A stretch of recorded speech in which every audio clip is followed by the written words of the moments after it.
as a non-disclosure of material fact. And I can understand the logic of it.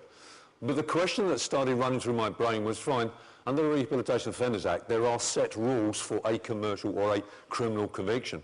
We don't see that in the non-legal side. So how long do I need to tell an insurer that my client's had a policy cancelled due to non-disclosure of a material fact on a situation where there was a claim in this particular situation, whereas under the excess, and we think of the Envirocon, take away what happened, take away the claim, the series of fires, the insurer may say, right, non-disclosure, I'm going to cancel your policy. Yeah. How long do I have to tell the insurers? Because to me, there is no closure date there. I think it depends whether...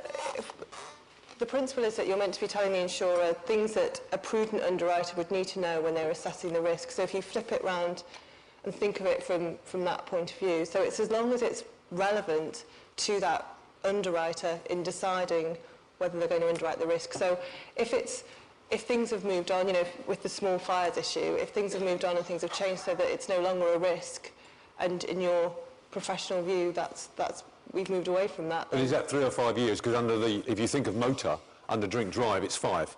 Yes. 5, I no longer need to disclose it.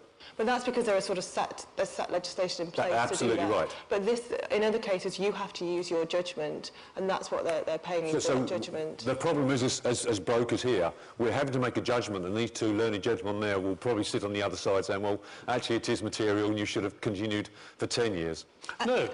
No, actually, I think in many, many cases, when an insurer says it's material, there's a very good reason for saying, actually, it wasn't. I mean, certainly in my experience, there's lots and lots of things going on at the moment where the insurer finds some reason for saying, I don't think I want to pay that claim. You overcome that obstacle and they find 4 or 5 others, going right down to the fact that 6 years ago, in one case, one of the directors of a particular company was accused of avoiding VAT on a private company he owned. Material information. Well, I'm sorry, but where's the connection? And I think the point is that the point you make is a very good one, that there isn't any guidance, there isn't any. And at the moment we have a completely open-ended argument from insurers saying, well, we think, with the benefit of hindsight, that we would, as prudent insurers, have wanted to know that.